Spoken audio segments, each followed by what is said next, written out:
আজ শনিবার 27শে চৈত্র 2026 সালের 11ই এপ্রিল, কর্কট রাশি, কর্কট লগ্ন, ক্যান্সার সাইনের জাতক জাতিকাদের আজকের দিনটি কিন্তু এক কথায় বেশ কাটতে চলেছে।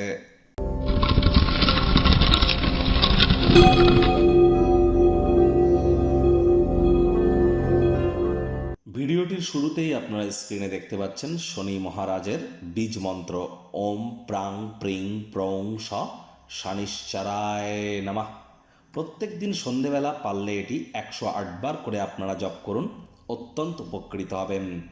যাদের পায়ে কোনো সমস্যা আছে, অর্থাৎ আপনার হাঁটুর নিচ থেকে শুরু করে পায়ের পাতা পর্যন্ত এর মধ্যে যদি কোনো সমস্যা থেকে থাকে, অথবা অতিরিক্ত মাথার চুল পড়ছে, হেয়ার ফলের ইস্যু দেখা দিচ্ছে, স্কিন ড্রাই হয়ে যাচ্ছে, ত্বক শুষ্ক প্রকৃতির হয়ে যাচ্ছে, সময়ের কাজ সময়ে করে উঠতে পারছেন না, শরীরে প্রোটিনের ঘাটতি দেখা দিচ্ছে, এর মধ্যে যদি কোনো একটি প্রবলেম থেকে থাকে, তাহলে বুঝতে হবে শনি মহারাজের তরফ থেকে আপনারা কুফলই কিন্তু এখন প্রাপ্তি করছেন। তাহলে অবশ্যই আপনাদেরকে শনি মহারাজের কৃপা অর্জন করবার জন্য শনি মহারাজের বীজ মন্ত্র প্রতিদিন 108 বার জপ করুন এবং শ্রমিক সম্প্রদায় বয়োজ্যেষ্ঠ মানুষজনদের সেবা করুন। যতটা সম্ভব বাসি খাদ্য খাবারকে অ্যাভয়েড করা যায়, সময়ের কাজ সময়ে করা যায়, হাইজিন মেনটেন করে চলা যায়, ধর্মপ্রাণ কর্মনিষ্ঠ মাতৃভক্ত হয়ে চলা যায়। ওই তাবিজ কবচ মাদুলি পাথর পরে কিন্তু কিছু হবে না, কারণ শনি মহারাজ কর্মফলদাতা। কর্ম করলে তবে তিনি আপনাদের কর্মের ফল প্রদান করবেন। কর্মান্যেবাধিকারস্তে মা ফলেষু কদাচন মা কর্মফল হেতুর্মাতে সঙ্গহস্ত কর্মাণি। তাহলে খুব খুব কর্ম করুন, কখনো দিবাস্বপ্ন তো দেখুন, তবে তার জন্য সেই পথে অগ্রধাবন করাটাও তো গুরুত্বপূর্ণ। হার্ডওয়ার্কের কোনো বিকল্প কিন্তু এ সময় নেই। ভাগ্য মিটার আজ আপনাদের বলছে 7 আউট অফ 10 ভাগ্য আপনাদের অনুকূলেই থাকবে। স্বাস্থ্যপ্রেম দাম্পত্য কয়েকটি ব্যাপারে আপনাদেরকে একটু সাবধানতা অবলম্বন করেই চলতে হবে। কায়িক পরিশ্রমের কারণে শরীরে ক্লান্তি আপনারা অনুভব করতেই পারেন।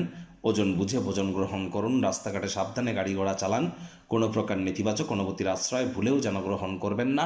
হতাশা কিন্তু গ্রাস করতেই পারে। প্রাচীন জিনিস, প্রাচীন গয়নাগাটি, অ্যান্টিক পিস, অ্যান্টিক জুয়েলারিতে অর্থ বিনিয়োগ করুন, সমৃদ্ধি আসবে, আয় ইনকাম বাড়বে। নতুন উদ্যোগ পরিকল্পনার পাশাপাশি নতুন নির্মাণ কার্যের শুরুয়াত আজ করা যেতেই পারে। চাকরিজীবীদের অফিসে কম কথা বলে কাজ বেশি করতে হবে, মনের থেকে মস্তিষ্ককে বেশি দাম দিতে হবে। কোনো প্রকার অফিস পলিটিক্স বা গসিপিংয়ের অংশ যেন হবেন না, বসের কিন্তু কুনজরে আপনারা পড়ে যেতে পারেন। রাজনীতিবিদ যারা আছেন জনসংযোগ বৃদ্ধি করুন, হার্ডওয়ার্কের কোনো বিকল্প কিন্তু নেই। শিক্ষার্থী বিদ্যার্থীদের পড়াশোনায় মনোযোগ আরও বৃদ্ধি করবার দিন। উচ্চশিক্ষার জন্য যারা বিদেশ যাত্রার কথা ভাবছিলেন, ভাগ্যদেবী আজ আপনাদের পক্ষে নেই। সন্তান সন্ততি থেকে থাকলে তাদের দিকে সজাগ দৃষ্টি আপনারা বজায় রাখুন। হাউস ওয়াইফ যারা আছেন দিনের শুরুটা তাড়াতাড়ি করুন। প্রেমিক প্রেমিকা স্বামী স্ত্রী না ভাব ভালোবাসা রোম্যান্স না তর্ক বিতর্ক অশান্তি, কোনোটাতেই বাড়াবাড়ি যেন করবেন না। অন্যান্য দিনের ন্যায় আজকের দিনটিকে সাধারণ হিসাবে ট্রিট করবার আপ্রাণ প্রচেষ্টা আপনাদেরকে করতে হবে। শত্রুপক্ষ বিরোধী পক্ষ একটু হলেও শক্তিশালী থাকছে। গৃহের পরিবেশ শান্তিপূর্ণ নির্ঝঞ্ঝাট পরিগণিত হবে। পরিবার পরিজনদের সাথে ভাব ভালোবাসা বাড়বে। আজ সামাজিক ক্রিয়াকলাপ আপনাদেরকে মানসিকভাবে হালকা এবং আনন্দদায়ক মেজাজে কিন্তু রাখতে চলেছে। কোনো কর্ম শুরু করার আগে তার ফলাফল এবং সেই কর্ম করার গুরুত্ব কতটা, তার প্রভাব, এ সব কিছু নিয়ে বিশ্লেষণ করাটা কিন্তু অত্যন্ত গুরুত্বপূর্ণ।